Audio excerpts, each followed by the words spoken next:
What are you doing, Julia? Didn't I tell you that we're almost out of toilet paper? Drive me to the store right now! That lady yelling by the front door is my mother-in-law, Karen. She always listens to all the gossip in the neighborhood and believes it all.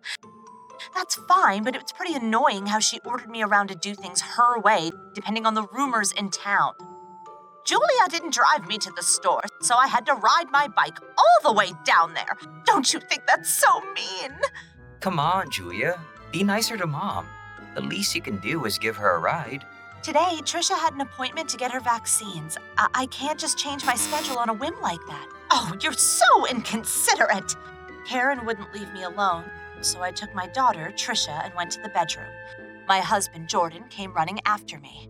I know it's not easy to get along with Mom, but can you try? Jordan was soft-spoken, so he always got caught in between me and his mother.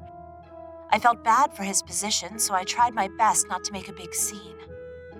One such day, Julia, can you give me Trisha's heart? What?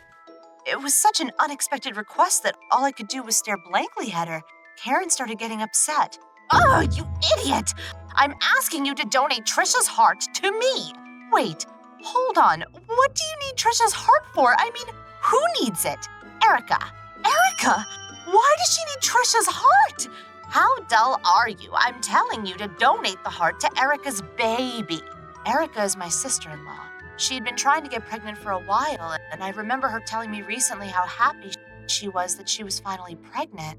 Erica says that her baby has heart issues. The only way for the baby to survive is to find a heart donor. You know how long and hard she worked for this baby. Don't make her give it up. Give us Trisha's heart. Do you know what you're asking right now, Karen? Every person only has one heart, and if you take it out, you die. It can't be helped. This is all for Erica's baby. You're her mother, so you need to convince Trisha to give up her heart. Oh my gosh, that's enough! I grabbed Trisha and drove off. As I drove towards my parents' house, the thought of how cold-hearted my mother-in-law was towards my daughter made me cry. A while after I arrived at my parents' house, I got a call from Jordan. Did you talk to Mom? Don't be mad. Just come home. Did she even tell you what we argued about? Huh?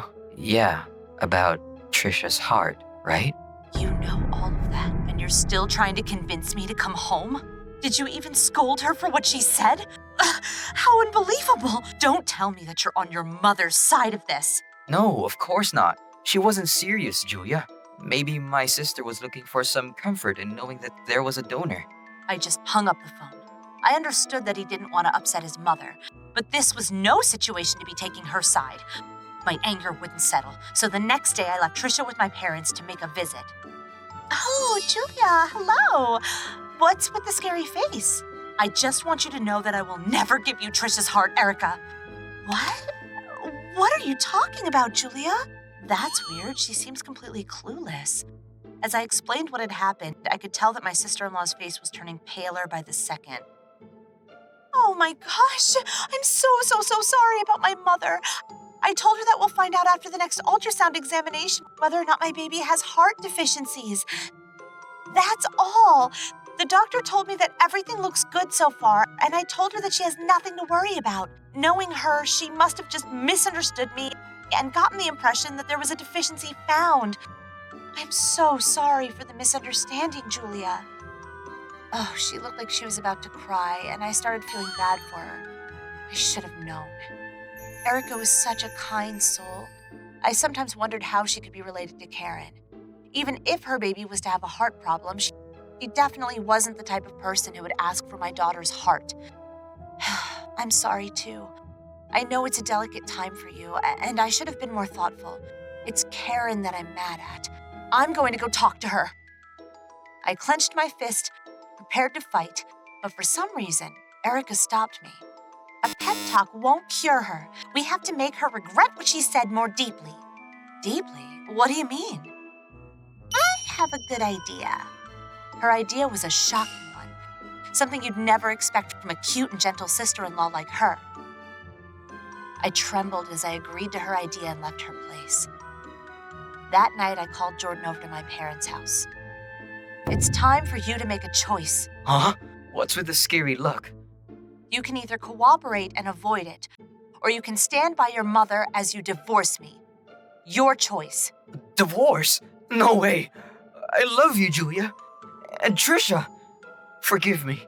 I don't want you guys to leave me. But you also have to understand that my mother doesn't have bad intentions.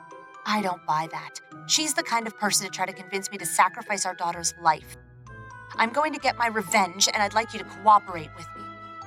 Revenge? Don't say something scary like that. If you won't help me, we're done. You'll never see me again. Now choose. After thinking about it for a while, Jordan agreed to cooperate with me. It wasn't encouraging that he even had to think about it, but whatever. First things first, revenge. We decided to strike on the weekend. Are we there yet? How far is the Gossip Restaurant? Almost there. We were driving through the mountains. I'm sorry for leaving to go to my parents' place for so long. As an apology, I'd like to invite you to a delicious restaurant. That was my excuse to get her out of the house. Of course, my apology was just an act, but my true objective was revenge. We continued to drive up the mountain, and once we got deep into the mountains where there was no one else around, Jordan hailed the car to stop. What are we stopping here for? I don't see a restaurant anywhere.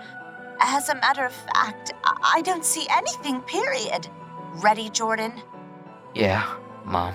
Sorry about this. Huh? What's with the scary look on your faces?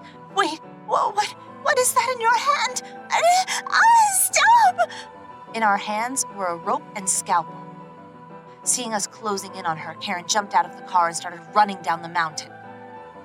Karen, I just can't give you Trisha's heart. But we do have to save Erica's baby. So, Mom, give us your heart. No, you're joking, right? Stop! This isn't a joke. The doctor told us that an adult heart will do. So, Karen, are you ready? We're too deep in the mountains to call for help. No, I don't want to die. I'll never give you my heart. Help!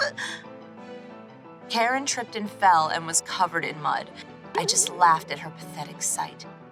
Why not, Karen? Don't you care about your daughter's baby? Or do you care about yourself the most? Mom, I thought you would willingly give up your heart for Erica's baby. I'm so disappointed in you. What is this? Some kind of sick joke? We were just acting, and don't worry, the scalpel is made from cardboard. But we did get all of that on camera. That's the proof you care more about your life than your grandchild's life. After saying that, I got back into the car. Huh? Hey, Julia, take me home too! Just walk straight. You'll get home sooner or later. You'll get service too if you walk for a bit. Have fun coming home, you two. Come back here, you bitch! Julia! Please, take me with you! I'm sorry for everything! I could hear their screams and yells echoing for a while, but I ignored it and kept driving. There weren't any threatening predators in the area, and they'll be able to make it down the mountain in a couple of hours. Hey, if they're lucky, they might get picked up by someone passing by. They finally made it home past midnight. They must have been too tired to even complain. They just crumbled over by the entrance and were speechless. Welcome home! Are you kidding me? I'll never forgive you! Huh? My screaming mother-in-law stopped mid-sentence. There, standing in front of her, was her husband, Roger. He was overseas for work from a while, but Erica had called him and he came flying back. I heard about everything. You asked Julia to give Trisha's heart up? I can't believe that you would tell our granddaughter to die. Hey now, honey. Don't be like that. I've had a change of heart. You forgive me too, right, Julia? Oh, forgive me.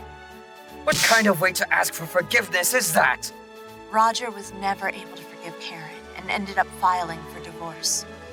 She can take the house. You guys find yourself somewhere else to live, Julia. We left Karen there and moved into a new apartment. I'm so sorry for everything. I thought that if I just listened to my mom, things would go smoothly. It was a big mistake on my part. You guys will be top priority from now on. Jordan seemed sorry, so I decided to forgive him. I know that he's not a bad person deep down, and I hope to get along with him and lead a happy life. Oh yeah, so you guys are wondering what happened to Karen, aren't you? Well, she did get the house. but she became the talk of the town and she seems very uncomfortable. Of course, we stay away from her, but Erica doesn't contact her anymore either. And she hasn't met her new grandchild yet and probably never will.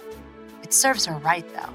I've learned a lot from her bad example, and I hope to avoid becoming an old lady like her.